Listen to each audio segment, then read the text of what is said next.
Welcome to the Movie Draft Podcast. I am Ethan Simi, and today I'm joined by my wonderful co-host, Ben Lawhorn. Hello. The co-host with a haircut, Ben Lawhorn. Haircut. Incredible stuff. Watch us on YouTube. Check out Ben's incredible new hair. And our wonderful guest for this episode, Bryan Sudfield.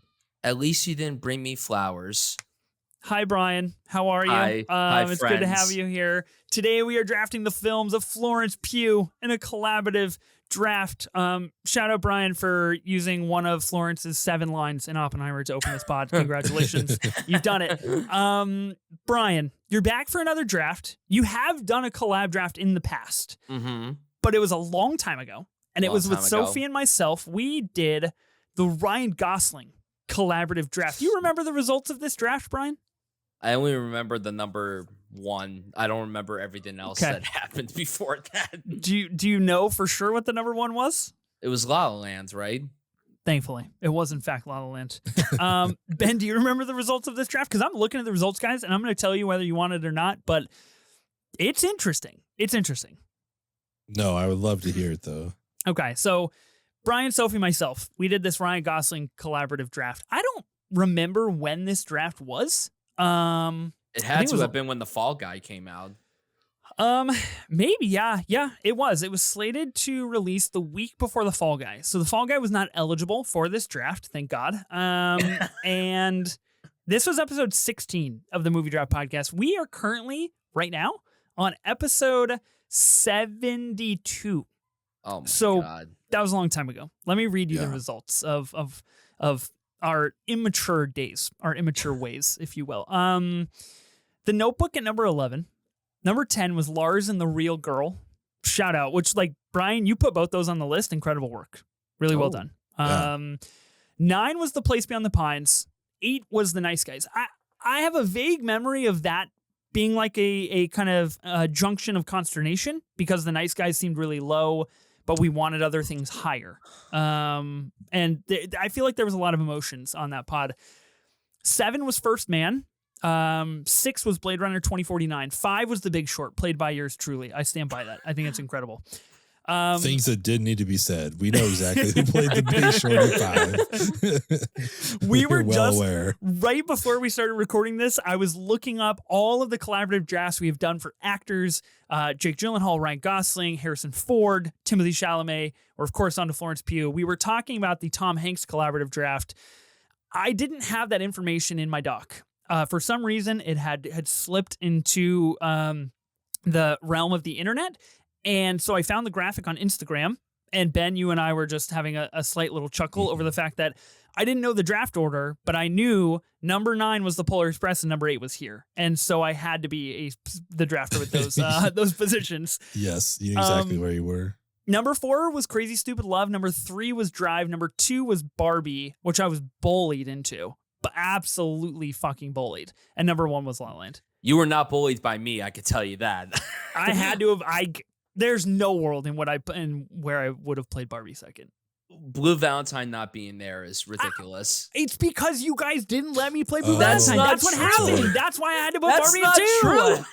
That was the biggest shock that you didn't get Blue Valentine on there. I wanted Blue Valentine in the Sick. top 3, but then I you did guys too. were like, no. Don't you guys this. That was a Sophie. Yes, it was both of you. Now it's coming back to me. No, disgusting. That You we guys put are like, on a let's Ryan get Drive. Gosling We have to list. get Drive in the top 3, and I love Drive, but Blue Valentine is the superior movie. No, it's because I was bullied to put The Nice Guys on the list. I should have freaking put the Blue Valentine at number 8. The Nice Guys is a good movie. What's with the Nice Guys slander? Overhyped. Anyway, Bryan, it's good to have you on the pod. Are you ready to collaboratively draft again after we have just rehashed that draft that happened many, many months ago? I am ready. I am ready for a collab draft. This is my first one since then because I've only done like auction drafts, regular drafts, and now I get to do a collaborative one. And I'm very excited to talk about this particular person. I'm very excited to delve into her work. Yeah, I'm excited as well. Ben, hi, hello, how are you? You got a haircut and you're wearing a green shirt. Surge. Do you remember the soda Surge? No, I don't think I'm old enough for that. Even though I was shockingly the oldest person on the pod last week. Just by the way, that was terrible to find out. That's amazing. Surge. No, citrus flavored soft drink produced in the 1990s to Yeah. compete with Pepsi's Mountain Dew. Interesting. Yeah, it was amazing. It was good, and huh? I've unfortunately discovered Depop, and so I'm just like finding old shit that I want and buying it. So, Oh yeah, yeah, I was like, oh, a Surge shirt, yeah, definitely. the Depop discovery. I've been there, Ben. It's tough. It's bad. It's tough yeah, reality to live in. Well, I was gonna say something. I guess now is a good time. Ben, can I offer you the floor to discuss the results of a particular draft that transpired a couple of weeks ago? The rigged results, is that what you're talking about? That's not how they will be written in the history books. There is one winner, and that is it. It is very clear on all social media. That is true. It will not be written in the history books that way, but let it be known that my team did not have the full advantage or the full capability of being voted for, especially on Instagram. So I still maintain that my Instagram would have put me over the edge and I would have won, but we'll never know because someone forgot to put my team as an option. I don't know whoever's running our Instagram. It's a little delusional that you think that you had a shot because you just didn't have any chance on Twitter and Spotify. But to your point, a lot of comments. Team D in a landslide. Is there no button to vote for Team D? Might need a recount here. So you've got people. Yeah, people coming through. I have lost votes on Twitter, and the votes on Instagram have made up the. So I don't know. I don't know. Whatever you need to sleep better, I'll let you have it. I mean, look, this victory is sweet, and I haven't had a victory in a very, very long time. So I just want to note there was no way that you were going to make up a 15+ vote differential. Well, all I'm going to say is forever in my head, your wins will be just like the Thunderbolts title. There'll be an asterisk at the end. And who knows what you actually would have won. That's disgusting. That's disgusting. Is now a good time to talk about Thunderbolts, guys? Do you want to talk about Thunderbolts like now in a general forum? Or how are we feeling as a collaborative unit that Thunderbolts will see space later on this pod? I think it might come up later, not very late into the draft, but I think it will come up at some point. Okay. I think it'll come up given the amount of movies that we're working with here. Mm-hmm. We're going to be drafting, I think, like 70% of her library as far as feature films are concerned. And so to say Thunderbolts will be in the bottom part of that, I just don't agree with. So I'm sure we'll talk about it later. Okay. Thanks for indulging my thinly guised strategy question, as per usual. I agree with you guys. I think we should wait to hold the conversation about Thunderbolts until a little later in the pod. Speaking of Florence Pugh and projects, I just Googled Florence. That's all that I Googled. I wanted to going to Italy. I wanted to Google Florence Pugh, so we could talk about this. You would think that I would be more prepared for my own podcast. Upcoming projects for Florence Pugh. We've got 4 on the slate.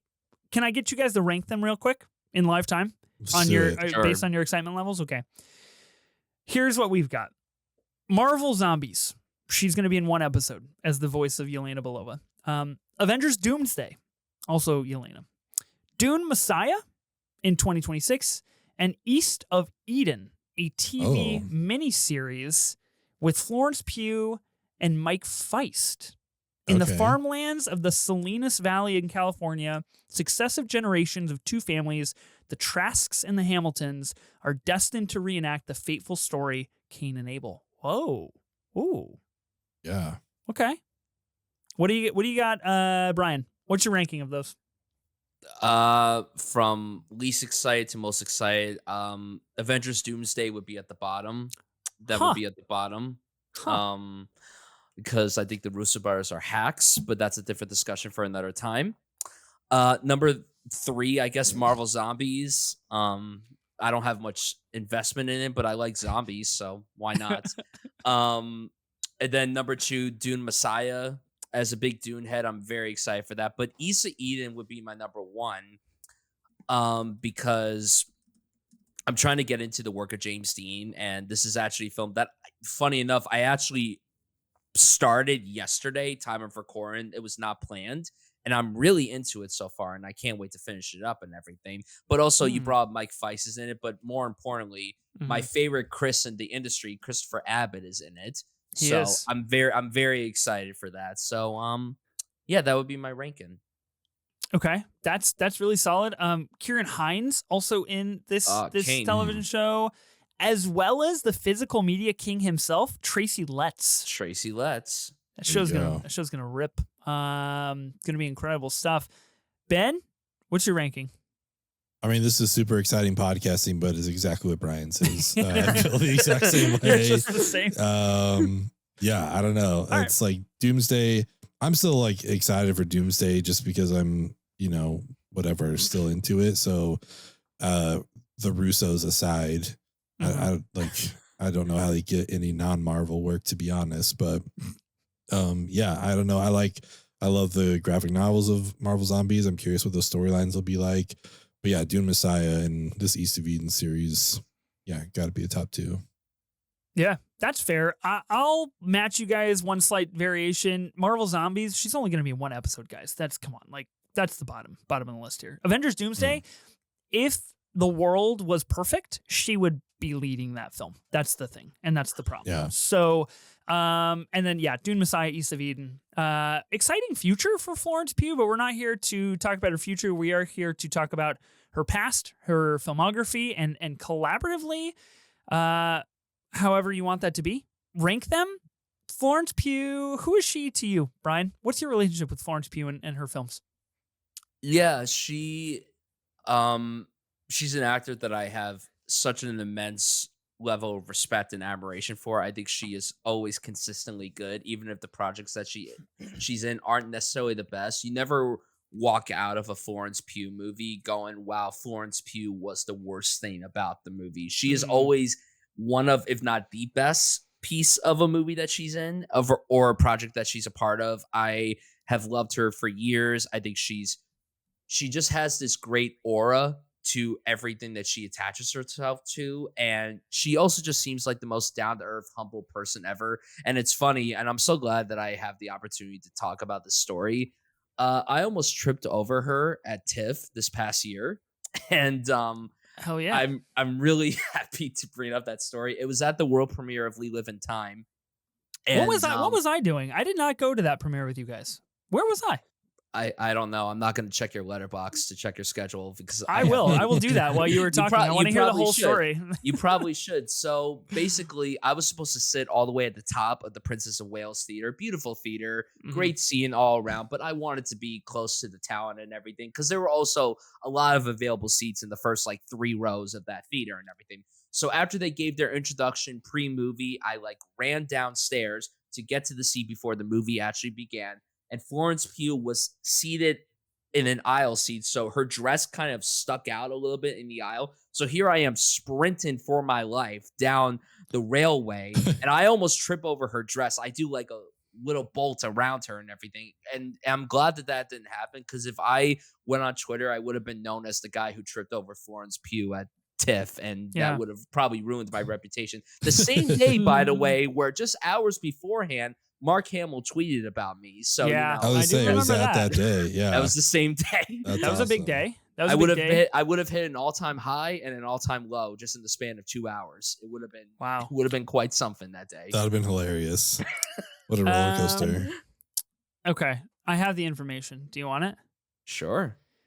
September 6th, 2024. This is when you logged We Live in Time, that you were at the world premiere of this film. I logged 4 movies that day, which I think one of them is incorrect. I think it was a world premiere the night before of The Cut, a movie that I still don't think has distribution. Orlando Bloom as a boxer with John Turturro. I forgot about that movie. Yeah, pretty average. I did see The Brutalist at the press screening that morning. I remember that fondly. It was incredible. We were all there. Great Not me. Little group of guys. Yeah, I guess. Sorry. I slept in. I saw Bonjour Tristesse, which I believe is coming out really around the time that this pod is out. I thought it was quite poor, unfortunately. And then I saw The Substance. So I think what happened is I did not get a ticket to the world premiere of We Live in Time, and I finagled my way into a late night screening of The Substance and had Coralie show up and Demi and got to ask them a question, and it was really fun. So that's it panned pretty out, I cool. think. But It's also a better movie, but hey, you got lucky, I think, that night. wow, you're really showing some cards early in the Florence Pugh draft. I Yeah. respect that. Ben, who's Florence Pugh to you? What are her movies mean to you? I mean, she is someone that I feel I've learned over time is very reliable. Like whether or not her movies are great, I think she has been good in everything I've seen of her. So she's a reliable actor for sure. The first thing I remember seeing her in I didn't know who she was at the time, but I saw Fighting with My Family on a Plane. I watched that movie and I was like, oh, I don't know who this is, but she did a great job. Like I enjoyed that movie, I guess also to show my cards a little bit. But that was for me, that was pre-Midsommar, I'm sure. So yeah, I don't know. It's someone I'm glad that we're doing this draft because being able to like expose myself some more to her library has been a really good exercise for sure. So I'm excited to like talk about her more.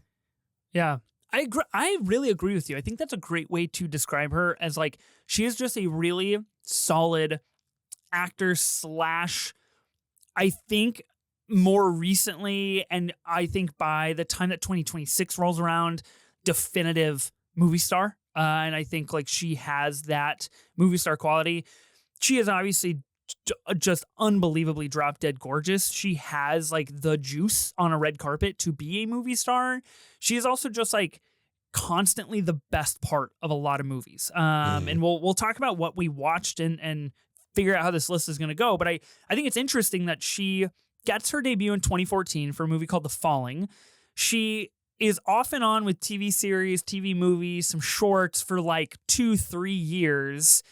And then in 2019, she does Midsommar and kind of breaks out after that. And I'm really interested to see how our conversation will go based on what I think is like her real junction of like, oh, she's a very good actor to like, she is a movie star. And then prior to that, like she's just in things. So I wonder how this will all shake out. Of course, joins the MCU just a couple years later as Yelena. And I know we'll have a big conversation around that as well.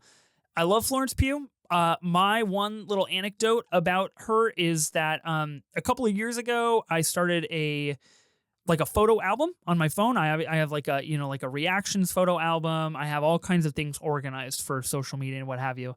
I have a cinema photo album, just all cap cinema. Pictures that are cinema to me. The very first picture that I have in there, Florence Pugh. Pretty good stuff. So she's iconic in my life and in my phone. From what? It is not from a movie. It is from. It was like some behind the scenes thing or something. If you're watching on YouTube, I'll show you. It was her. I really wonder when it was. I saved it in January of 2022. It is her in short blonde hair wearing incredibly big leather boots. And I was just like, wow, that's a movie star. And thus began the cinema album on my phone. So, question for you guys. Important to represent our interests or the interests of the people? How right do we have to get this in terms of the Florence Pugh best of? I really just don't care what the people want. I just want to get my stuff on there, to be completely honest. So, that's my agenda. That's what I'm coming in with. There's Ben's agenda. I got a couple that I'm just like, these got to be on here. And other than that, let the chips fall where they may. I've never met anybody that's like, I have an agenda where I'm like, yeah, that's good vibes. I like hanging around you. Agendas are generally not positive skewed. Thank you. Brian, what do you think? What are we trying to get at here? Yeah, I'm with Ben. Fuck the people. Let's just get what we want on the team. Come on. There's no voting in this one. We don't need to pander to them. We can just get what we want on there. But you're saying you pander to the people every other time that you're on the pod. Well, I mean, that's what my 8 wins would say, I guess, or however many I have. Wow. Have so many wins you forgot to count I them forgot. because My you double actually digits, have, yeah? you actually have 9. I have 9. I should have 10. Why? No, well, I don't think so. Because this last vote. I don't think so. You silenced my people. You silenced my people. That's what you did. I was silenced until this victory, and the people finally said we don't want him silenced anymore. We believe in the truth that is Men in Black and Hercules and Titanic. Well, enjoy it while it lasts, because it's not going to last very long. Oh, it'll last. Trust me. Ben, you've gotten 2 back-to-back wins. I find that fascinating. Direct sequels and then Oscar Best Picture winners, and then 1999 and then a remakes auction. Boom, boom, boom, boom. That's solid. Stuff. I like that. I agree with you guys. I actually think the interests of the people are incredibly unimportant for this list. And I would like us to see a list in which we ultimately create chaos and just do what we want. So it seems we're all aligned and we're all uncollaborative at heart. I'm not really sure, but that's what it sounds like.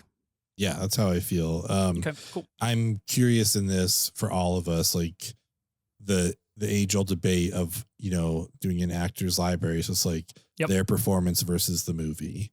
I'm very curious how that's going to impact this list. For me, this goes back to what we were saying at the beginning of like who Florence Pugh is. To me, it's exactly what you said, Brian, or both of you probably. My short-term memory is kicking in because I'm really focused on what we're going to make of this list. The fact that like she is never the worst part of the movie. Like you never walk out and you're like, oh, Florence Pugh, not good. For like Timothée Chalamet we did recently, that was to me a little bit more of like, who is he as an actor, as a library? What is he building? Who is he becoming? Like, I think it was a little bit more well-rounded. For Florence, I'm much more interested in her singular performances. Going back and watching some of her older things, those movies are not good, but she is quite good in them. Mm-hmm. So I'm very curious if we will get an instance like that. I know there is at least one for me where I'm like, movie, poor. Florence Pugh, great. Yeah. And I feel like that's worth a play. Oppenheimer? Is that? I didn't say Oppie, it's actually important. That's the problem with that movie. No pop culture moment for this draft, like we did with Timothée Chalamet. I don't really think Florence has, like, any moments. You know what I mean? Maybe not to the level of Timmy, but like she did have that cooking with Flo thing during the pandemic. That's true. Where it made marmalade. I think even Super Yaki made shirts of it or something like that. But yeah, overall, I it didn't feel like there was a lot to pull from. So I think it makes sense. I think if we were different people and had more time, doing a series would have been interesting because I think she's been in some really good series, but obviously this is a movie draft. So I think sticking to the 11 movies will be good. Yeah. This will be interesting. She's done a handful of series. I find that fascinating. I wonder if she'll ever go back to that. Watch anything for the first time, rewatch anything. Brian, where are you at on like the completion of her filmography? I feel like I've seen every big release that she's put out, and I know that her filmography isn't that massive, but I've seen all the heavy hitters, the big titles and everything. Objectively, there's only maybe 2 blind spots in my Florence Pugh marathon. Unfortunately, I didn't get around to rewatching or watching anything for this pod because life is just very hectic and everything, but I do think that with the exclusion of those 2 blind spots that I'm referring to, I won't say their names. Maybe they'll be brought up at some point during this discussion today. But I'm very happy with everything that I've seen from her. I just, like you said, I mean, there are a few duds. I don't know if I would even call them duds. Like they're not unwatchable, but they're not on the caliber of other projects that she's put herself in. But again, I mean, to answer your question, I didn't get around to watching anything in preparation for this, but I'm intrigued to see where we go. I'm very interested to see how this pans out. Okay. Don't care enough about the pod to watch anything to prep. Got it. Understood. What about you, Ben? What about me? I did see that you just logged something on Letterboxd right now before we recorded. Yeah, I did. Okay. I watched 3 new things and I rewatched one. Okay. So I watched 4 in prep for this. One of these I watched so many times I just knew how I felt about it. Thunderbolt's fairly recent, so yeah, I don't know. I watched 4 things. 3 of them were new. Okay, that's pretty good. That's pretty prepared. I watched 1, 2, 3 new things, 4 new things, I guess, if you're counting Thunderbolts. And did not rewatch anything else.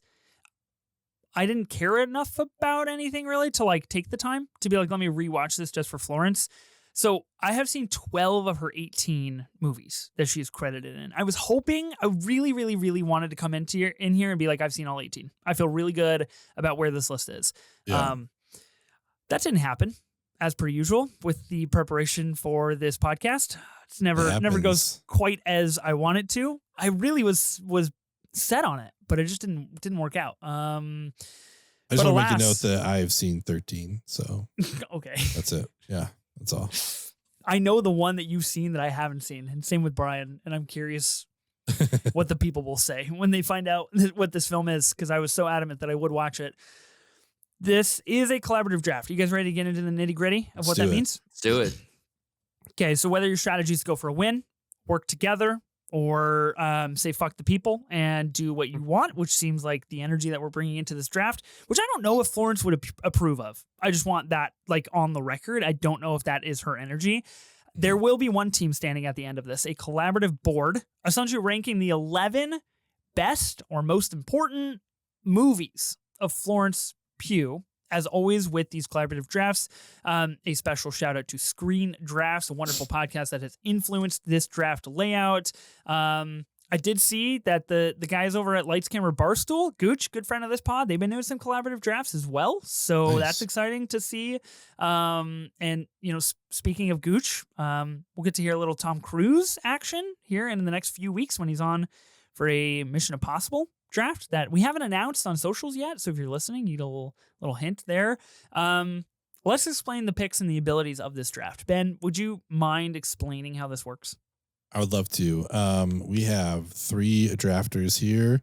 We're going to spin in the wheel of names, figure out who gets to pick which spot they want. The spots are as follows. If you are drafter A, you get picks 1, 4, and 7. Mm-hmm. If you're drafter B, you get 2, 5, 8, and 9. And if you're drafter C, you get 3, 6, 10, and 11. Now, if you're drafter A, you have the least amount of picks, so you get 2 vetoes. Drafter B, you get 1 veto, and drafter C gets 1 veto and the only veto override. The rule with the veto override is you cannot use it to save your own pick. It can only be used on someone else's movie. So, yeah, that's what we got. I'm excited to see how this pans out. Mm-hmm. Feeling good about the veto override being an ability in here. It's been like infamously difficult to use. I literally can't recall the last time someone was able to properly and effectively use a veto override. Maybe it'll be today. Who knows? It could be. Really? You think so? Veto for Flo. Yeah. Bust out your picket sign, right? Yeah, exactly. Okay. Any spot you guys are eyeballing that you want? There's one I don't want for sure. Okay. No comment. That's it. No okay. comment.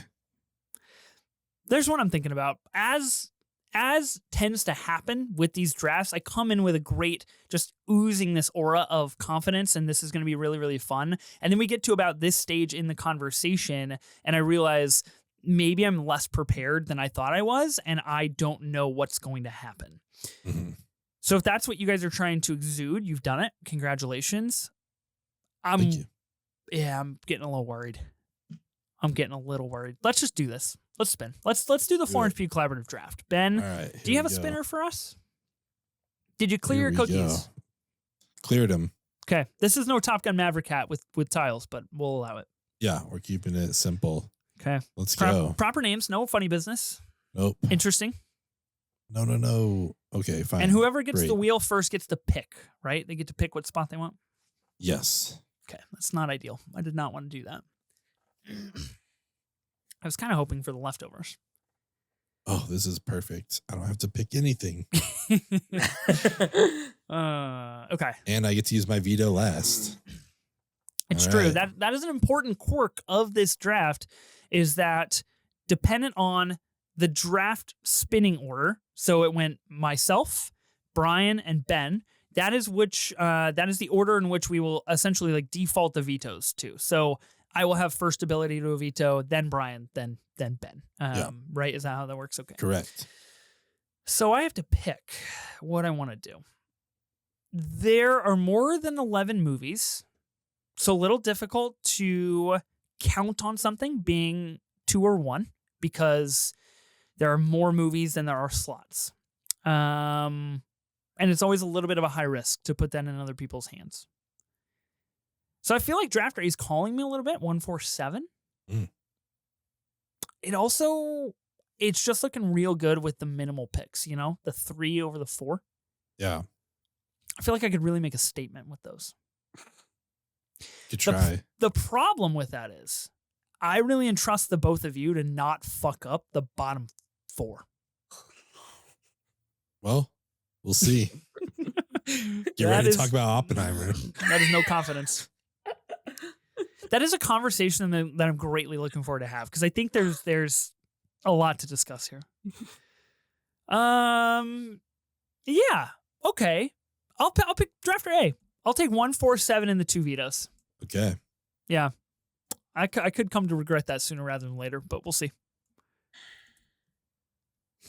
Okay. Bryan, what are you picking?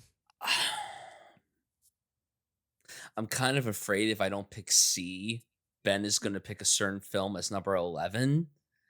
I wouldn't trust Ben with anything, frankly. So, but also when you pick the bottom 2, it's a little bit of a pressure. Well, let me put this out to you, Bryan, while you're stirring on this idea. Sure. If you take drafter C, we could, in theory, collaborate on some level where you get 11 and 10, and then I get 7 and 4, and we do a good job of sandwiching and minimalizing Ben's I like that capabilities to poison this list. I like that term. I like that analogy. All right, you convinced me. Team C, let's go. I trust you far more than I trust Ben in a situation like this. Well, I take that as a compliment, so I appreciate that. Ben, It's a low bar, Bryan. I wouldn't read too much into it, to be honest, but it doesn't mean a whole lot. But then, of course, we did just allow Ben to get the 9 and the 8, which better than the 10 and 11, in my opinion. And the number 2. I could maybe take your number 1 and number 2, and then things would get really out of hand if that were the case. Yeah. Jesus Christ. Oh man. You wouldn't I say you wouldn't dare, but you've done it. You've done it in the past. And you did it with the A24 horror collab where you're like, let's put Hereditary at number 2 Yep. Let's figure out what number 1 is. And that was fucking deranged. So, that was great. That shit is great. Just like thinking about that, my blood is boiling. So all right, let's commence. Let's do the Florence Pugh collaborative draft. Bryan, you have pick number 11. What shall it be? Okay, number 11. This film isn't that good in my opinion, but it would be kind of remiss if I didn't mention it because her performance really makes the film watchable. And I know that there is probably a hive out there for this film. But like I said before, I don't care what people think. I want to put this at number 11, so I'm going to put Don't Worry, Darling at number 11. I think she is amazing in this film. I think she does somewhat elevate the material that she is given. It's one of those cases where the performance is better than the movie that she is in. Mm-hmm. She really carries this entire thing on her shoulders, front and back. And honestly, if you didn't have a great actor like her carrying the torch, the whole movie would have been a colossal mess and everything. I mean, she is acting cylinders around most of the cast, particularly her on-screen partner, Harry Styles.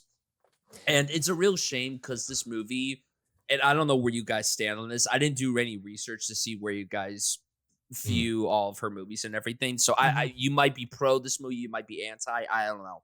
But she is so good in this. It makes it so upsetting that this movie simply didn't live up to its potential. Because on paper, it's a great premise. Olivia Wilde, a promising filmmaker. You have a great ensemble surrounding Florence Pugh. And yet, to me, it was just one gigantic slog to get through. But her performance just helps to make the movie somewhat bearable Yeah. because she is Okay. really going all out with the performance that she brings on screen in this film. So I think number 11 is a good spot for this. I can understand if someone wanted to move it up a little higher for the sake of the performance, but I think number 11 would be the best spot for Don't Worry, Darling.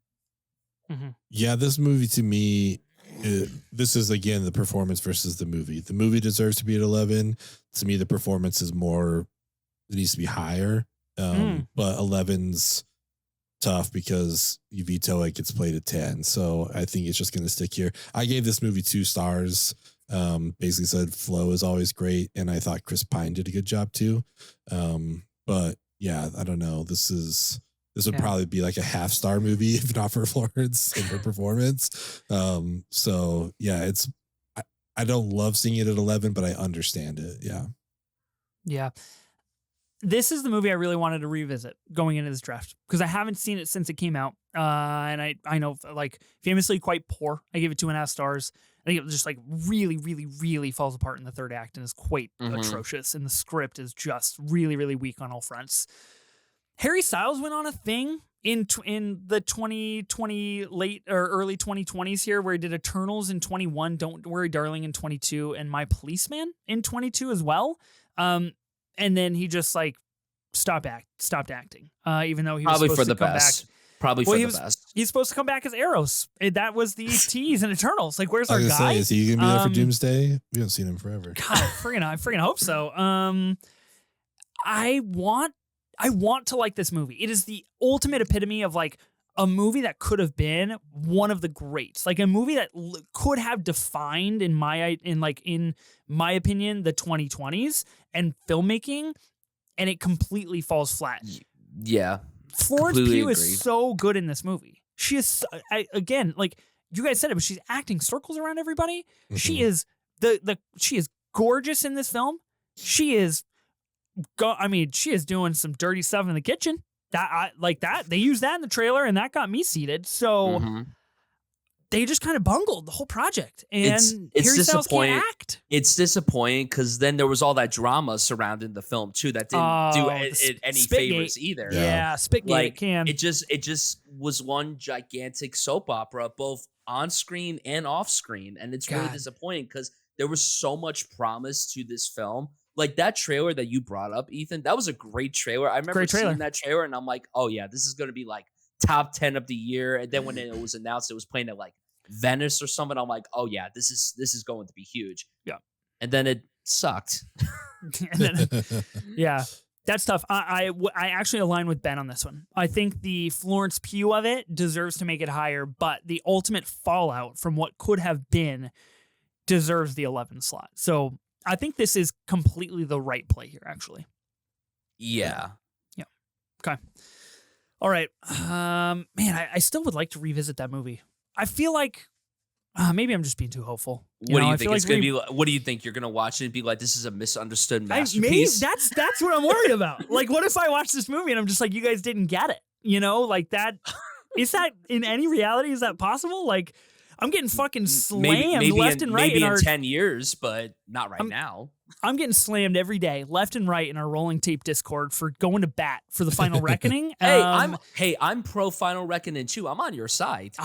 You and me, and that's about it. That's about it. It's tough life, understanding the greats as they come. All right, Brian, you have number 10 as well. Okay, number 10, again, another movie that's not that great. I think it's better than Don't Worry, Darling, not by much. But again, it's another situation where the movie itself is very mid, but her performance is just so fucking outstanding that you really can't do a Florence Pugh ranking and not mention this film. That is going to be 2023's A Good Person, which was directed by Zach Braff, and she played a recovering addict after a very tragic loss. I'm a little biased towards this film because it was shot and set in my home state of New Jersey. I'm very biased towards this film, but um, yeah, this was one that came and went for me. I saw it when it came out because I like Florence Pugh. I actually really like Zach Braff as a director. I'm kind of a bit of a champion of his work behind the camera. And this was a very personal film for him. And at the time, him and Florence Pugh were dating. So it was really cool to see them do a project together. Whoa. They were Yeah. dating at the time? Yeah. Zach Braff pulled Florence Pugh? Mhm. Yeah. Get out of town, guys. They Come were on. together for like 4 years. They were together for a long time. God, if Zach Braff can do it, you know, it's a little if Zach, guy like me. if Zach Braff could do it, then there's hope. But it's another very raw, vulnerable performance, and the material that she's given here, it's very tough material to work with, especially when you're in a situation where you're playing a addict and in the midst of a very tragic thing that unfolded in front of her. But the movie, it's fine. It's not the most memorable thing ever, but her performance is outstanding. And again, since I said that I didn't do any research and seeing if you guys rated this film or whatever, I have no idea if you guys have even seen this movie. I haven't thought about this film since it came out. And when I was preparing for this today, just thinking about some Florence Pugh movies, I was like, yeah, she was really good and a good person. And yeah, I wanted to give it a shout out. And if it gets vetoed, I totally understand. It's totally fine. Like, I have a backup number 10 if that's the case. But yeah, a good person. I think number 10 would be good because I don't think it should be any higher. This is not a film that I would put in the top, like above number 10. But yeah, I'm gonna put it at number 10. Okay. I haven't seen this film. That makes two of us. So I won't veto it. Oh, So you won't veto it? interesting. I mean, I don't want to veto stuff I haven't seen. Yeah. I mean, look at the letterbox curve, though. You know, like we got to be real with ourselves for a second here. You can't just let it slide based on good faith. You know. Oh my god. So well, okay. I hear you, Brian. The predicament that I find myself in is that there are two films that are really quite poor to average that I'm worried won't make this list, but I think deserve to make this list. I don't know what films you're referring to, but it's tough to say. This is tough. I don't know if either of you. Ben, I know, has seen at least one of them. And basically nobody else has seen the other one. Shoot. What do we do, Brian? What do we do? Hey, I just don't want to waste a space, you know? She's got a good filmography here. Is it good for is it in there? I think we have like it's not a bad movie though. It's not even it's actually for me, I mean, I was probably in the minority with it. I liked it probably a bit more than everyone else, but she is like just unbelievably good in it. Like the stuff that she does in that movie, if you ever sit down to watch it, you will be just blown away by the work that she puts into that performance and everything. Sorry guys, I'm stuck on this one. I'm just not sold, Brian. Oh God! But I only have 2 vetoes. Is this because I told you that she dated Zach Braff? Yeah, kind of put me in a tailspin a little bit. Let me game this out for just a brief second. If I veto you play something else. It's not going to be what I want. So it's a net loss. Ben has 2 back-to-back. I can't veto number 9. That's a waste of a veto. I could veto number 8, and then it sees me all the way to 7. But then I have no vetoes for 6, 5, 3, and 2. And I think that's where that's where you got to really chomp down. So, okay, I'll allow it. I don't stand by it, but we need to move forward. We're about to get to the good stuff, so don't worry. Let it be known. We could have been talking about what I believe to be a fairly interesting film in this number 10 spot. I wonder if Ben, I really wonder if you'll play this here. Probably not. Really? You don't think so? I don't even know what you're talking about. I'm so curious to hear what this film is. I wonder, Ben. I really, really wonder. Okay. Give it to me. What are we going to do? Let's cut the suspense here. Let's get right to it. This is a amount of screen time situation. Is it? And I'm going to be playing Oppenheimer at 9 because she's wonderful in it. Stop calling. She's in like 3% of it, maybe. I would like to see the screen time ratio on Oppenheimer. She has 5th billing. That's very important. It's true. Okay, well, that doesn't... Yeah, that speaks to her stardom, I think. I was... Okay. I was trying to do some convincing, okay? You just ruined it. All right, so screen time data. I've got nothing on Florence Pugh. I've got Cillian Murphy at 62.75%, and then the next in line is RDJ at 13%. So, yeah, that's tough. That's okay. I understand, Ben. Thank you. I don't know what happened. Sorry, I don't know where we're at, but I understand. Yeah, I don't know. Oppenheimer here is fine. Okay, cool. I'm not going to argue she's that. great in it. Like, it's got one of the cooler scenes. You know, I'm death. You know, destroy the world. Like, I become death. Like that scene sticks with you for sure. Right. Her being like, read and- it to me in its native language while I ride you. Yeah, Oh my god. Yeah. it's intense. Great. Seeing that on IMAX 70 millimeter, good god, what a scene. I've seen it, Brian. Transported Yeah. to heaven. So yeah, I don't know. She's good in it. It's just I feel like the movie deserves to be on here. I don't know that it deserves to be in the top half, given how like I wanted to save that for more of her leading roles personally. So Totally fair. that's where I'm at with this. Okay. Yeah. I think that is good. I respect it. I think Oppenheimer is a film. This is a little bit brutal to put this low, but what are you going to do? This is not an Oppenheimer draft. This is a Florence draft. So I get it. Very true. Okay. So for 8, I think I'm gonna play a movie.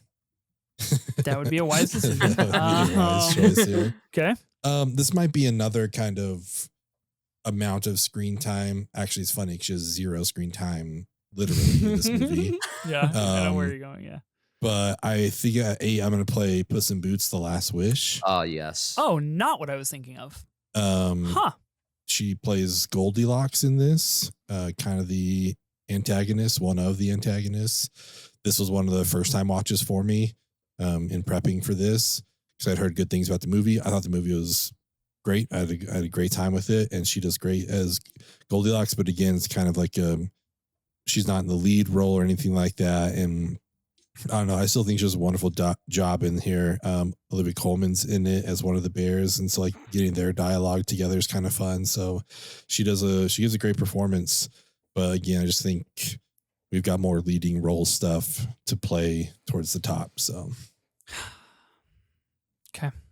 Yeah, this is a Have good either of you spot seen for it? this one. Oh, I love this film. It's so good. This is a film that shouldn't have been good at all, but it was way better than it had any right to be. yeah.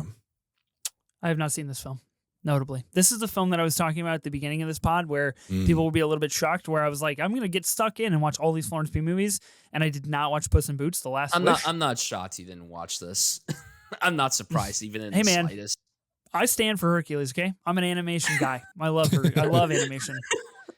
Can we have can I have an honest conversation with you guys for a second? I'm not trying to deride Puss in Boots, but I'm not sure where are you guys at on including the Boy and the Heron, her voice work in the Boy and the Heron. Is that up to snuff for you? Because I don't think we should have 2 animated features on here. I haven't seen the English dub. I've only seen the sub version of it, so I can't comment on that specific. I mean, I love the movie; it's very good, but I think the role that she plays is I think even smaller than the role in Puss in Boots. So I would say I wouldn't put Boy and the Heron in the list. That's kind of where I came from here because I'm with you. I don't know that both of them need to be here. Obviously, it's a Miyazaki film and it's great, but her performance is even smaller in that than Puss in Boots.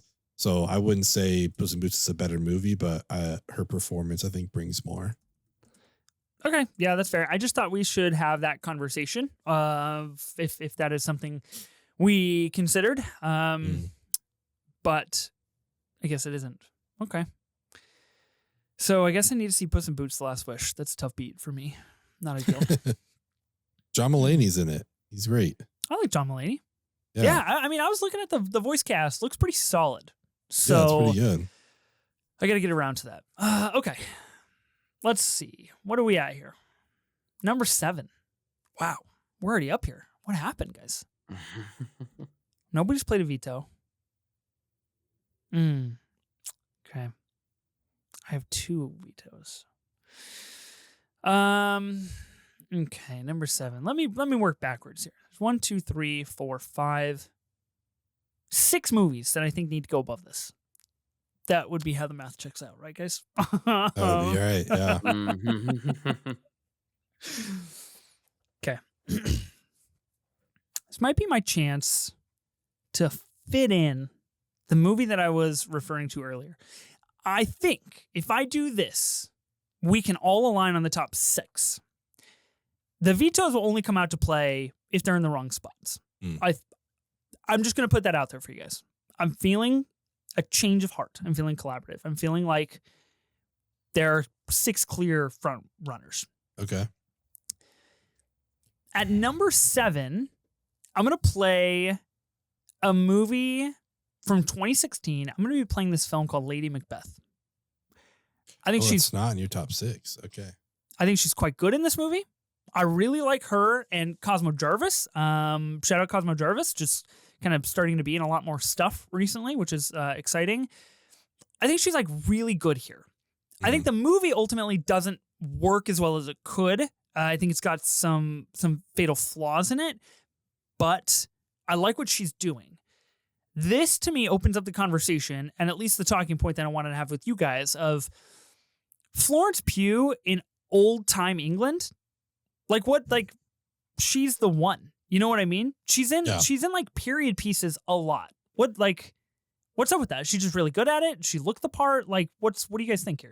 I think it's a mix of everything. She has the look for period piece. She's just really gifted in period pieces. There are very few actors that are able to excel in both period pieces and modern day films. And I think she's one of those actors that could do it all, which is really great.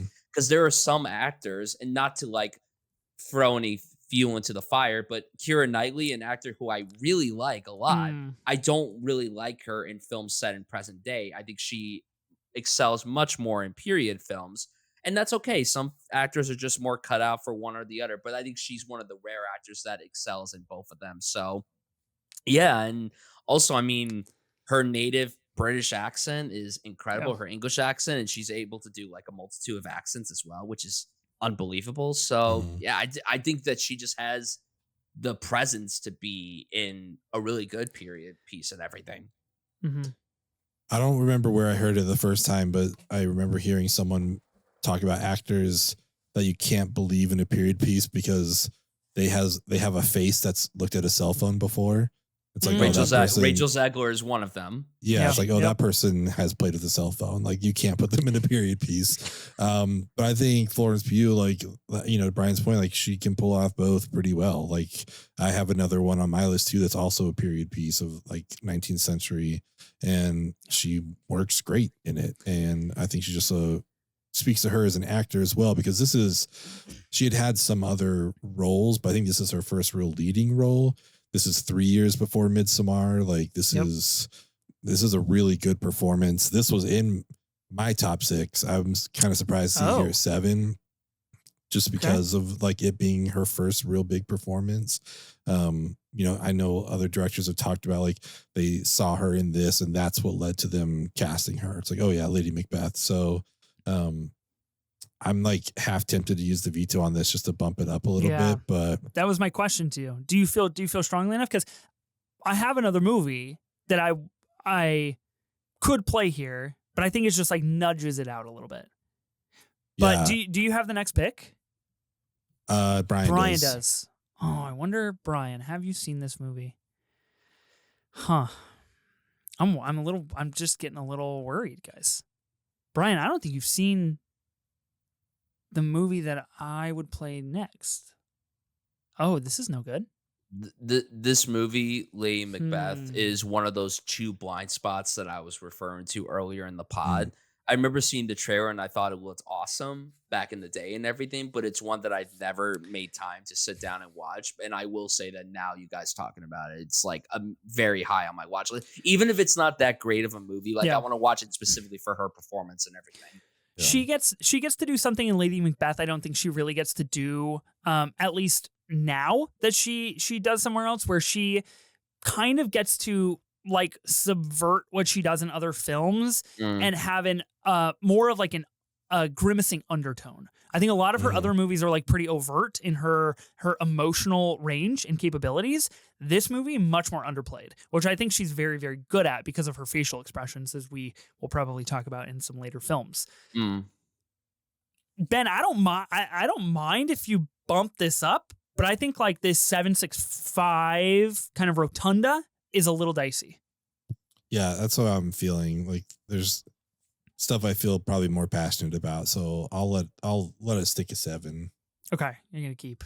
Wow, interesting. Okay, I mean I have no qualms here. I wanted it at 7. I think Yeah. it's a great spot for it. Okay, All right. wow, Brian, we're back to you. Can I be honest with you for a sec? Sure. I have no idea where you're gonna go, and it makes me worried. I don't know where I'm gonna go either, if I'm Oh, being no. honest. This is not good. Okay. Because like you said, there are Shoot. like maybe like 3, maybe 4 films that have to be in like the top spots. And I feel like I know what our top 2 are gonna be. I have well, I mean, you never know what could happen, but I have an idea of what the 2 are going to be. I don't know where they're gonna be ranked. They could be ranked number 1 or 2, but Okay. numbers. Go ahead. Do you not think this is a healthy junction for a Thunderbolts conversation? How are we feeling about that? See, I'm like narrowing it out. It might be, but then there's another blockbuster that she's a part of that, as Mhm. good as it is, I don't really want it to be that high because, again, when you think of Florence Pugh, you're not going to think of this film right away. Then I don't think So, it. Then I don't think it should be on the list. Mm. What's the exercise here? well, I guess. Okay, I have a question, but I guess we'll get to it when the gates open. When one of these films is played. listen, if this gets vetoed, I'm not going to be surprised, but I feel like we kind of have to bring it up and everything because this film was a global phenomenon. It was a huge deal and everything. So I guess for right now, it probably won't stay here, but that's okay. I'm gonna play Dune Part 2 at number 6. I was really sad that Florence Pugh didn't have a lot of screen time in this because when it was announced that she was going to be in this film, I was really, really, really excited to see what she was going to bring to the world of Dune. I think that, again, she just has the presence to be in a project like this. Mhm. And I never read the source material. This was my first exposure to the entire Dune story. So I didn't know who this character was, where they're going. I don't even know where they're going in the long run. I tell people, don't tell me what happens next with this character. But the time that she is on screen in Dune Part 2, she's good. Like, again, you never watch a movie with Florence Pugh and go, wow, she sucked. Like, that's never going to be the case at all. I wish that there was more with her. That's probably why it may be a little crazy that I'm putting it at number 6. But the film is so goddamn good that it's just hard for me to not mention it in a Florence Mhm. Pugh collaborative ranking.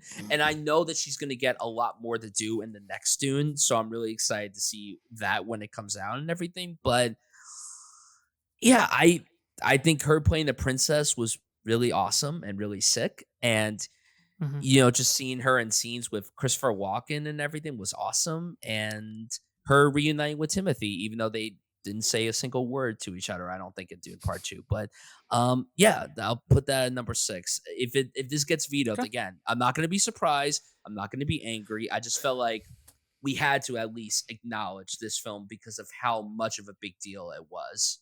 Mhm. Are you done? I'm done. Okay, it's Go. getting vetoed. I'm not All allowing right. this on the board.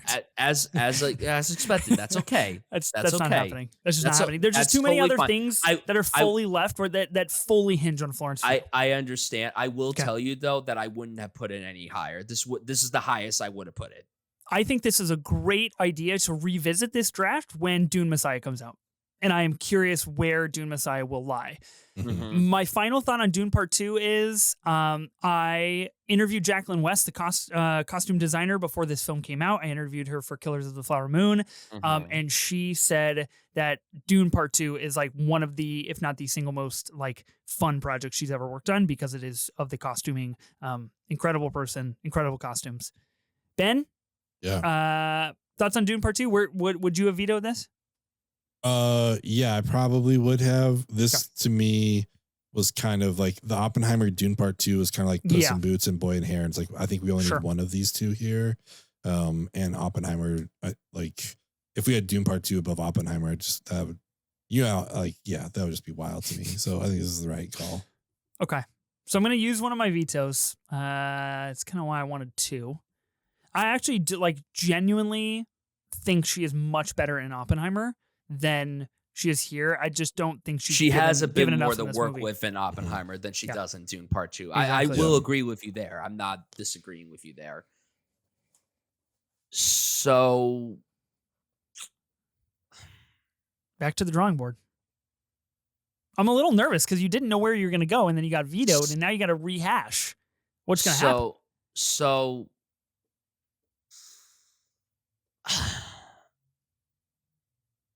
Bryan, there's a right movie to play here. Hold on. I don't know. I don't know if it's right or not. That's the thing. I don't think it is. Like, I'm not inferring Thunderbolts. That's not what I'm talking about. Oh, okay. Because I do think Thunderbolts should be higher. Yeah, but how high though? I mean, there's only one way to find out. Okay, well, see, I didn't want to do this because I haven't seen the movie. Okay. But I guess Lady Macbeth is going to have to go here. I'll go off just the clips I've seen and the trailer. And I played Lady Macbeth. We kept it. It's on the board. Oh, we did? Lady Macbeth at number 7. I thought we vetoed it. Hell no, brother. All right. Kept that thing. Listen, it's late over here on the play East the Coast, other play the other movie you haven't seen. Tell me, wait, before you do that, tell me the other movie you haven't seen so I know it's the right one. You really want me? I don't think it would be this high. I don't even think a lot of people like this movie. Tell me what it is. The Wonder? No, I haven't seen it. Okay, not what I'm talking about. Yeah. Then you haven't logged this movie. Man, my letterbox sniping gone for naught. Oh, wait, you have. I've seen. Oh, okay. Oh, you've hearted the film I'm thinking about. Interesting. I don't even know what film you're referring to.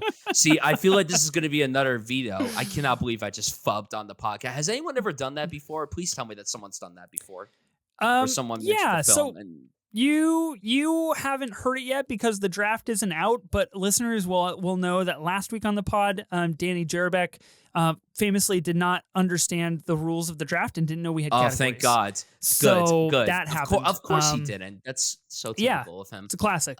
Typical of him. All right, number 6. I guess I'm going to pick Fighting with My Family. This is the right pick. You've done it. Congratulations. All right. Perfect. It's really bent on Ben though. I'm worried that Ben wants it higher. I will say before Ben gives his thoughts and everything, this is a very solid film. I really enjoyed this. Yeah. I've wanted to revisit this for years and I haven't gotten around to it. Florence Pugh with the black hair kind of rocks it with the piercings and everything on her face. Kind of dig that as well. And her playing the fighter, I think is awesome. I like to think that Marvel saw this movie and was like, you know what, let's have her play a superhero, and they did, and it's really really fun, and I love The Rock's appearance in it. The MVP of this movie to me is Nick Frost as her father. I think he's awesome in this. He's fantastic. And who's the mom? It's Lena Headey, right? Lena Headey. Yeah. Lena Headey. She's great in this as well. Yeah, this is a good one. This is a very good film, and she's quite good in it. I think this was the first lead-in role that I've seen Florence Pugh in. I think I saw this literally right before Midsommar, came out. I think I saw it like just like maybe the week beforehand. And yeah, it's a solid, cute little biopic. I don't really think it gets as much discussion as it should. It's definitely one of the better biopics, if that's saying a lot. But yeah, it's a solid film. So I think this is a good spot for this one as well. I think number 6 would be perfect for this.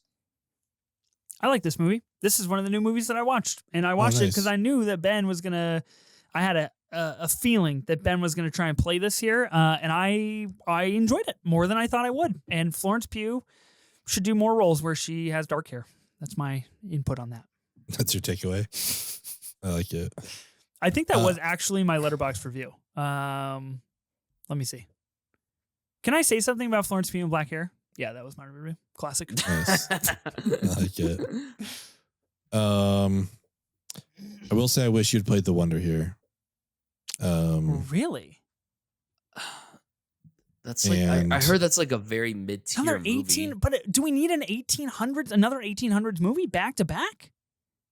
Give some It's variety. not our fault. I mean, she's good in it. She's great in them, but like I heard The Wonder was like mid as fuck. We can dictate the list though. That's the thing. The movie is fine. She's really good in it. In my Tom opinion. Burke is in this movie? Wow. Ooh. Shout out Furiosa. I kind of want to veto this a little bit. Don't. Oh my come on, god. Ben. Come on. No, because if Fighting with My Family does not go here, it does not go anywhere. It does not make the list. And that would be a crime, I think. Florence carries this movie. She carries all the emotional weight of the narrative here with her Why brother. doesn't it make the list? Come on. It's going to be top 5? Get out of here. We got movies to put on this list, Ben. I mean, it wouldn't be a bad number 5, but like, what else do I pick then? There's like nothing else for me to pick. All right, I'll let it stand. You guys are freaking out. It's a good movie. Vince Vaughn's funny. Vince Vaughn is great in this movie. Yeah, he's good. I like this movie a lot. Like I said, this was like the first thing I saw her in. Yeah. I thought she was great. So I like the phone call scene where he's like, "Yeah, and I'm Vin Diesel, mate." Yeah. Let's hope not. Possibly the best The Rock has ever been in a film. I'll put Until that the out there. Smashing Machine. Wow. Of which I still have not seen the trailer because we're going to do it live on the pod that we haven't recorded yet. Oh. Right? Are we still in for that? Yeah. Yeah, we're doing that. We're going to live watch a trailer that came out 18 days prior to the podcast.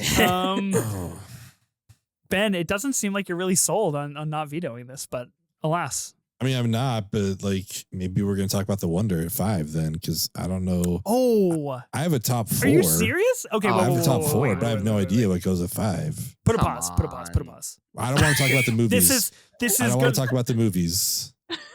I don't want to collab like that. I don't want you to tell me what your top 4 are. This is a collab is over, Ben. No, but I don't want to hear the movies that are in your top 4. I want us to figure just this like out. fuck the collab. Yeah, it's my fuck turn it. Now. Just do, fine. Fuck it. Do whatever you want. I work so hard to put these together, and I schedule these, and I make out the list. And you know what? Just put whatever movie you want on here, and I'll just make a graphic. I'll do it. Okay. It's okay. Cool. Fighting with My Family at 6. Oh my god. Fine. So you have a clear cut 5? I do personally. All right, I'm asking you both a question then. Is Black Widow in that? Fuck yeah, brother. Oh. You bet it is. She's the best part of that movie, bar none. That movie not a question. That movie is ass. No, it's not though. It's not though. It's you have been duped. boring. You have been duped by the general public to believe that because it was dumped on Disney Plus that it is bad. It is not bad. I saw it opening night in the theater and I fell asleep during it. I thought it was That sounds like a boring. personal problem, Brian. I wouldn't say that. I It was have a dull. double shot of espresso before I watch a nightly film to make sure I can hang. Black Widow's in there. It's in there for me. No, we can't have 2 Marvel movies. Yeah, we on this can. list. Her Absolutely influence in the MCU is unparalleled. She's bringing in a new era. Don't get me stumping for Marvel again. She is. I don't want to do this. Black Widow is bottom tier Marvel. I'm sorry, man. I can't agree with you there. They made that movie 10 years too late. Let's be honest. I'm not arguing that. It was so boring. Ben, I take it that Black Widow is not in your top 5. It wasn't. But I'm looking for something to play. So I think it's here. I genuinely do. It might be this. I kind of wish I'd vetoed fighting with my family now. But yeah, I'll do Black Widow at 5. Oh my god. This is great. Good job. You've seen the truth. You've seen the light, and that light is Florence Pugh. No. Saving the MCU. I saw this movie in my neighbor's backyard. He just put up a big projector, and I don't really know my neighbor. And I saw he put up a big projector, and I was like, yo, do you show movies on this? Because whenever you're going to show a movie, let me know. He came to my door like a couple days later. He's like, yo, we're going to watch Black Widow tonight. Do you want to come over? And I was like, yeah, you bet. And we watched Black Widow outside. Bunch of strangers, have no idea who these people are. And I was like, I had a great time. Black Widow, sick. Rachel Weisz, hot. David Harbour, not insufferable like he is in Thunderbolts. Like I thought we won collectively with Black Widow. I think it is among one of like the most thematically dark films that Marvel has put out. And I think everything they do with the Red Room and the backstory is quite good, if not unexplored. But still. And we had Julie Delpy in that scene, right? Yeah, we did. What the hell is that? Just like a quick She just like cameo, a flash of Julie Delpy. Well, you got to get both of the before actors in the MCU, and they did it. Got to do it. Oh my God! R.I.P. Our guy Ethan Hawke in one of the most underrated Marvel television series out there for sure. Moon Knight, good. Oscar Isaac, good. Ethan Hawke, good. This is what I say. Brian, what are your words on Black Widow? I'm not a fan at all, but like she is great in the movie, and I mean, obviously, what she's done in the MCU since has been undeniable. But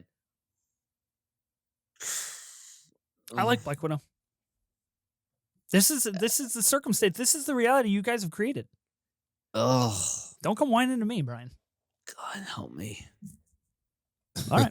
I can't tell if you're going to veto it or not. Like you could, Brian. Really... I'm not going to veto this, Brian. You have an opportunity. You have but a veto I'm and a worried veto that Ethan's going to put it at number 4. Like who's to say? I don't want that to happen. Yeah. I don't want to be a part of a collaborative draft where Black Widow's in the top 4. Well, let me look at my list here.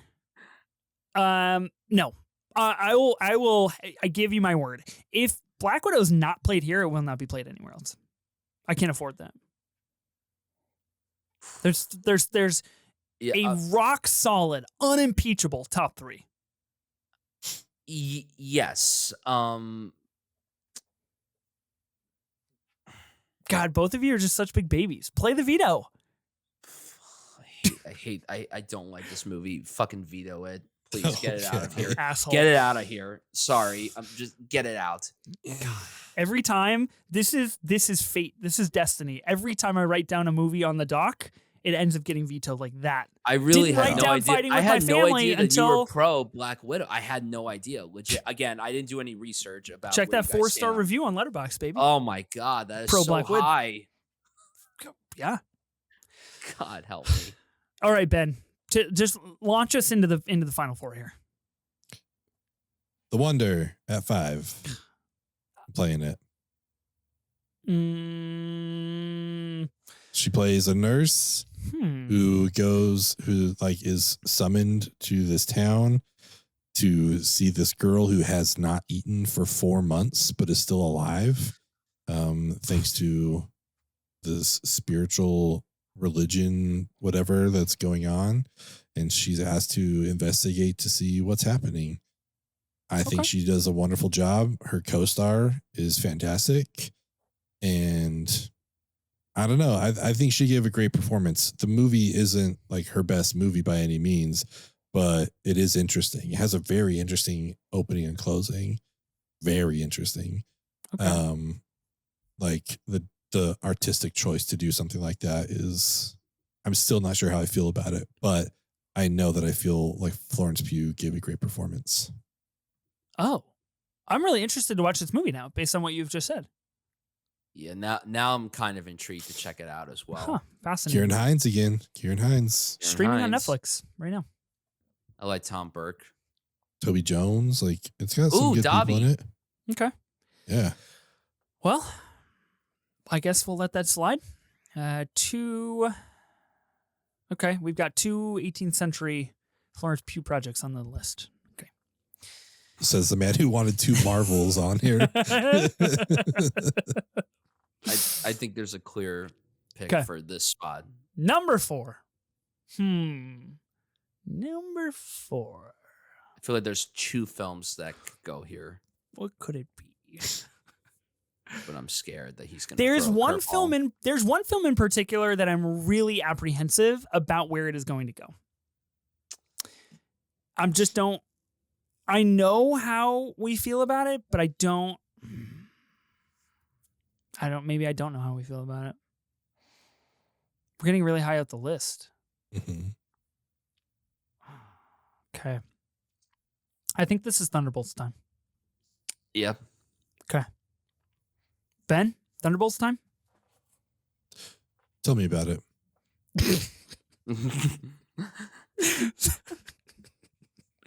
Really caught me off guard with that. That was really fucking funny. So Thunderbolts. This movie about this group of misfits. They want to title themselves the Thunderbolts, but they can't, so they got to put an asterisk next to it. They fight depression and Sentry. Person named Bob, who comes from a wooden box underground, and apparently has superpowers, and can be the very best hero and also the very best villain at the same time. Then they hug at the end, and everything is great, except Sentry has obliterated a little girl, and that part cooks. I like Thunderbolts. I think it's good. I think it is great lightning in a bottle for Marvel. I don't think they'll recapture it with Fantastic Four. I think it's like a one-off situation. Mm-hmm. I think Florence Pugh leads this movie in pretty much every sense of the word. There is one particular scene where she has kind of a back and forth with David Harbour's character about failed parenthood, failed childhood, kind of companionship, relationship. And I was like, that's Florence Pugh.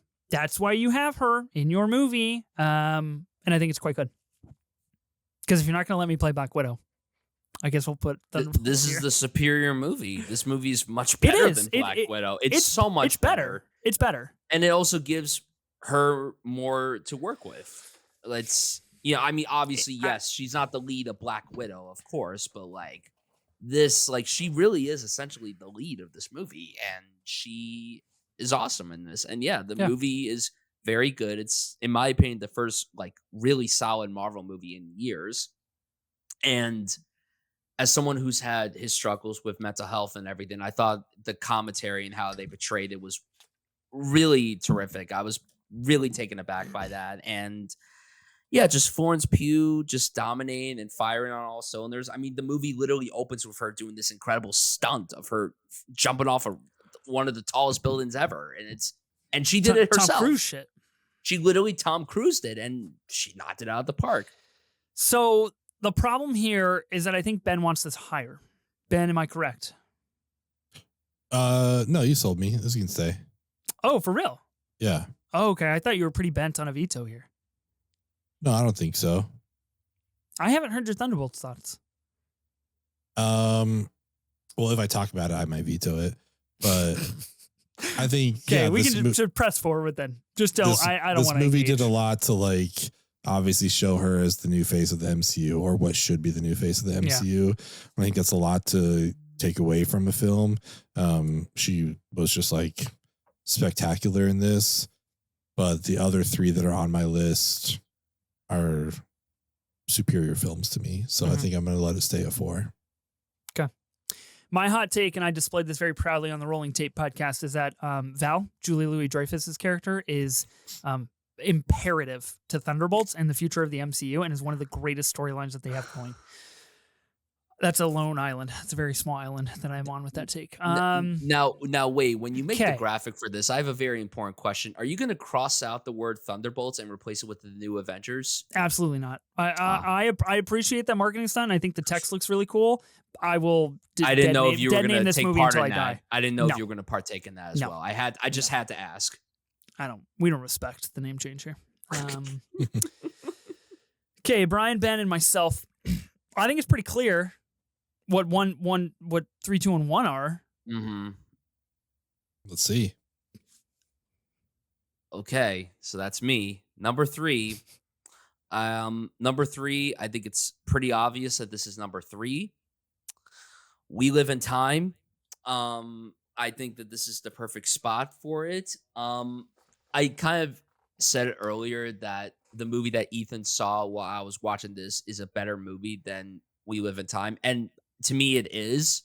Um, but I am pro We Live in Time. I really liked this quite a lot. I was pleasantly surprised by how much I enjoyed it, and I mean, I may be a little biased because I went to the world premiere and everything, and just being feet away from Florence Pugh and Andrew Garfield was literal life changing to me. And it's a really beautiful story. It's very simple. It's nothing groundbreaking by any means, but the chemistry that these two actors have is just unbelievable. I feel like unbelievable is an understatement in describing the dynamic between the two of them in this movie and the things that they do together.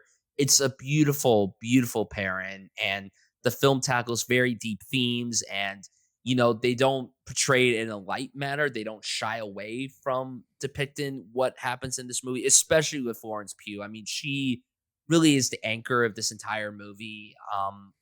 It's a relationship movie and everything, but really Florence Pugh is the character that we Mhm. are most interested in and everything because of what's going on with her and her personal life and everything. But she is outstanding in this, and I think that this is a perfect spot for this because while I wouldn't necessarily rank it in my top five Florence Pugh films, this is top three performances for Florence Pugh, and I think Okay. that she really is incredible in this, and I think this is a perfect spot for this film. I remember I talked to Ethan at TIFF about it. I think you were pro We Live in Time. I don't know where Ben stands on the movie, but yeah, it's a Mhm. good film. It's a very good film. I think one of the more underrated films that came out this past year, and yeah, it's very good, and she is so incredible in it. I want to hear Ben speak because I have a point of order. Uh, my one word review for this film on Letterboxd was just the word fuck. Because this movie really kind of fucked me up in a huge way. Yep. I really like this movie. I, as a gag, want to veto this because I think it'd be funny. But honestly, the other two movies that are on this list or should be on this list are 5-star movies for me. So I don't want to like do that, even though I really want to do that. But yeah, I love this movie. Speaking of vetoes, Oh my god. this is a real question, and I think we should have this conversation. So, is there a conversation warranted around this deserving to be number 2 Yeah. and Little Women being at number 3? I specifically ask because while I agree that the other 2 movies here on this board that will get played are 5-star films, this movie does not work. And I don't think it works perfectly. I think there are definitely some weak moments, but it does not work nearly as effectively if it is not Florence Pugh. Little Women is the ensemble. Mm-hmm. It is the group. It is Saoirse. It is Timmy. It is everybody in that group. Emma. Yeah. I don't want to be a hater. I just am genuinely. I feel like the Florence Pugh collaborative draft. I think this deserves to be number 2. That sounds fun. I'll veto it. I love it. I Ben, what I the think the fuck? exercise in vetoing almost every one of Brian's picks has been successful. Why does this happen every time I'm on this? This is why I don't like coming on for these collaborative drafts. I always get vetoed. I always get mocked for my picks. I don't. You're a hate true this so you're a much. true collaborator, even showing up, even being here. Okay, well, play number 3.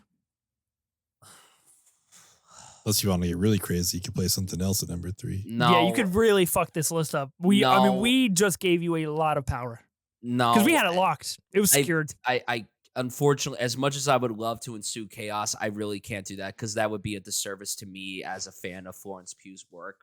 Mhm. So yes, Little Women at number 3.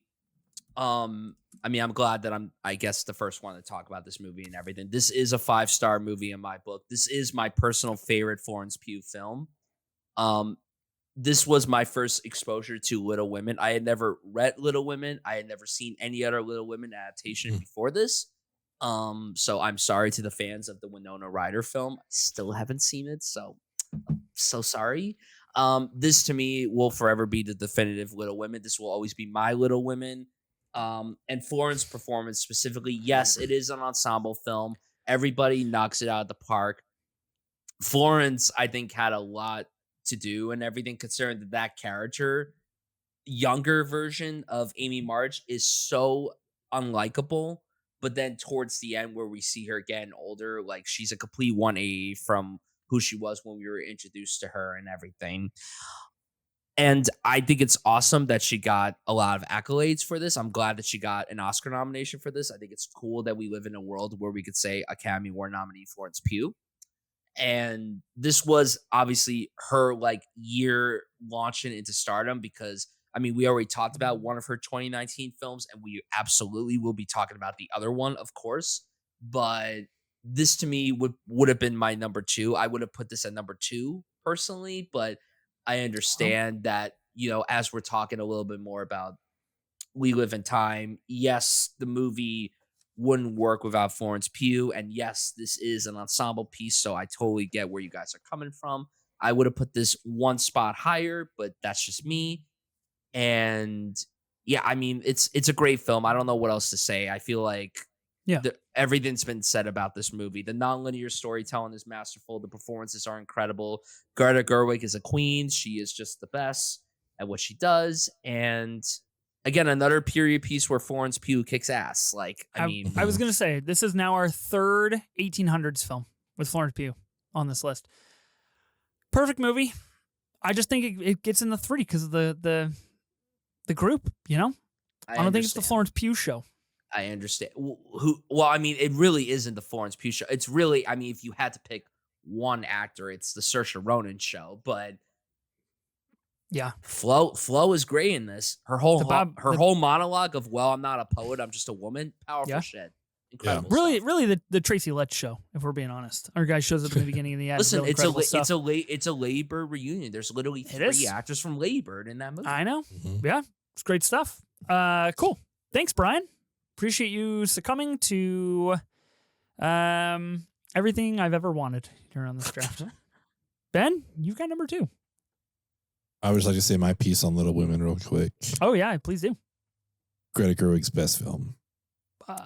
Incorrect, but we'll allow it. How do you feel about her doing Narnia, Ben? Pro Narnia? I have a connection to Narnia that I don't like, so I'm not excited about that at all. Fair. I'm pro her directing a Narnia movie. I'm not pro her directing a Narnia movie for Netflix. Do you not like Frances Ha because you hate to see women find themselves? Or what's your take on that? Who are you talking to? You, Ben. Don't try to did she direct that? Did she direct that movie? I didn't think so. Doesn't matter. It doesn't matter, Ben. What matters is that it is her best movie. You didn't specify if she's directing or not. Oh, okay. Sorry. My point still stands, though. Even if it's not directing, I still think it's her best movie. She's supposed to be in Jake Kelly? Whoo, damn. Oh. We're winning. George Clooney, Adam Sandler, Laura Dern, Greta Gerwig, Riley Keough, Billy Crudup, Patrick Wilson, Isla Fisher. Wow. This is going to be Adam Sandler's first Oscar nomination. Not to get into that discussion, but it's going to happen. Yeah. I'm calling it right now. If I'm wrong, let's come back to this pod in like 8 months from now. R.I.P. Howie. Okay, Ben, you've got number 2. We Live in Time. Yep. Again, movie fucked me up, and Andrew Garfield is the best Peter Parker. So, no, he's like the best Spider-Man, I guess, but he's my Peter Parker. I love him. I think he's both the best Peter Parker and the best Spider-Man. Okay, that's wildly incorrect takes from both of you. I disagree. We Live in Time also fucked me up because I saw it at TIFF on like I want to say like day 5 or something, and I had been away from my family. My daughter was having a hard time going to school without me being there to take her to school. And this movie really hinges on the life that we make for our little ones and what that future might look like. And so not ideal for me being across the country watching this film. I do think, unfortunately, it doesn't live up to what it could be. Not to say it's a bad movie. It's a very good movie. But I don't think it is in that echelon where I personally like wanted it to be in terms of like 5 stars. I'm like, this is the After Sun. You know what I mean? Yeah. So but I think deserved it too. Okay, number one. Well, shall I go through the options momentarily? No. Okay. I'm so hungry. we've got The Wonder. Oh wait, did we play The Wonder? Yes, We did at 5. Oh wow, yeah. God. Come on, Damn, Outlaw okay. King. Let's go, Outlaw King. We've got Outlaw King with The another Commuter. Chris. We've got The Commuter, Liam Neeson special. We've got The Falling, her very first part. We do have Boy and the Heron still. Dune Part 2 was vetoed. We got Black Widow, that was vetoed. I could play it. And then we, of course, have Midsommar. I think we're going to go with Midsommar here. It seems appropriate. This movie's perfect, and it is the best horror movie ever. I mean, I don't know. Like, I don't know what you want me to say about this. that may be a bit of a stretch. Okay. It is great. It is great though. It's awesome. We record this at a time in which the first reactions for Eddington have recently stemmed out of Cannes, and that seems to be incredibly divisive, as was Beau Was Afraid. So the trajectory of Ari Aster after this is fascinating, to say the least. But Midsommar is great, an all-time high for guys in bearskin, and I don't know, and guys drinking menstrual blood. I don't know. Maybe that should be our next collaborative draft. Yeah. Jesus. Yeah, I don't know. This is, like you said, it's a perfect movie. If you want to hear our in-depth thoughts, go to our other pod and listen to one of our multiple episodes about it. I think we revisited it, right? I think we did a couple episodes we on it. revisited it. So I love this movie. I think it's great. It was a lock at number 1 the whole time for me. Yep. So yeah, I don't know, man. This is just a perfect movie. Dude, what's Jack Rayner been up to? This guy's got to get more stuff. Yeah. Oh, he was in Cherry. Well, that's where it went wrong. His character's name in Cherry is Pills and Coke. The fuck? Okay. What is that movie about? He's gonna be in the new Mummy movie, and and he's the lead. Lee Cronin's The Mummy. Interesting. May Produced by- Calloway. Ooh, shout out. Back to Moon Knight. Here we That's go. Moon Knight, produced he's by back to James Moon Knight. Wan and Jason Blum. Okay. Interesting. Power Interesting. Valley. Yeah, Midsommar is it's a fantastic film. It showcases that, this was not an instance of the sophomore slump. I think it's one of the great sophomore outings of recent memory. Obviously one of the most iconic and talked about shots of cinema in the past 10 years, maybe even 20 years, is here in this movie. One of the most iconic final frames to any film ever. Her performance is awesome in this. I will say that even though I like Little Women as a film more, I like her performance in this more. And I do think that this, honestly, if we had to have nominated Florence Pugh for an Oscar that year, I really do think that she should have been nominated for this. I'm happy that she got some sort of love this year, even if it was for a different movie, but she's great in this. And I hope that she does a horror film again, like a straight up horror film. I think it would be really cool to see her revisit that genre again. I haven't seen Malevolent or whatever it's called, but I have. Yeah, I'd like to see. Oh yeah, what'd you think? I think it's a pretty poor movie, but you can definitely see the makings of what Florence Pugh is delivering in Midsommar, which is exciting. That's cool. I think Florence Pugh, one of our great on-camera screamers, although she wouldn't necessarily be classified as a scream queen. I think it'd be really interesting to see her in like an out and out intense horror, because Midsommar kind of subverts that, which I think is interesting. Okay, we have done it. We have completed the Florence Pugh collaborative draft. Let me run through this real fast and relive the successes and failures that we've had here. Number 11, Don't Worry, Darling. Number 10, A Good Person. Number 9, Oppenheimer. Number 8, Puss in Boots: The Last Wish.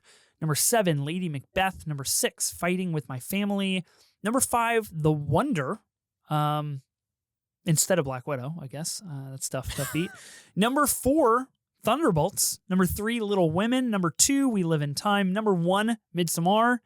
How you guys feeling about the exercise? Successful? You think we did it? I'm super happy with it. Like honestly, the only thing I would switch is I would drop The Wonder down to like 7 and bump up Fighting with My Family, Lady Macbeth. Other than that, I think this looks great.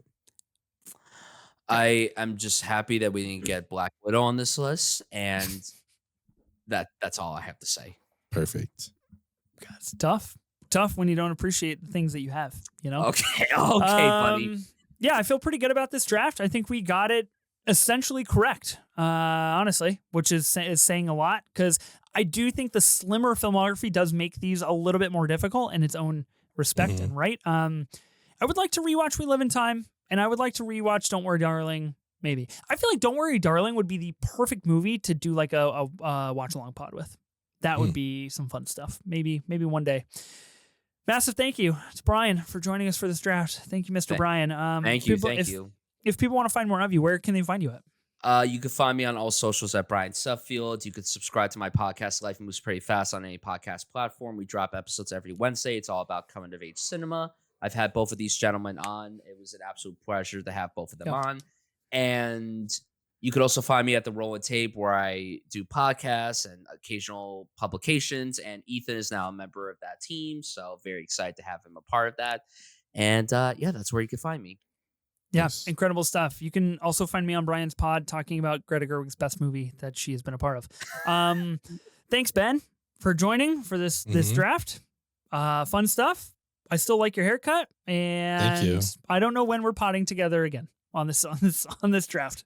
I don't either, but this was less bloodshed-y than I thought it would be. I think overall this went okay. Maybe for you guys, but for me, everything kept getting vetoed. Yeah. I agree. I think you and I are gonna rejoin for a little Tom Cruise action here in a couple of weeks, which is really exciting. Should I choose to accept, I guess.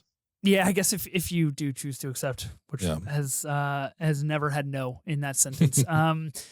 Be sure to listen and subscribe to the Movie Draft Podcast on Spotify, Apple Podcasts, or wherever you get your podcasts. We are also now on YouTube with video, so you can subscribe to us over there. New episodes will be released weekly on Tuesdays. We'll see you then.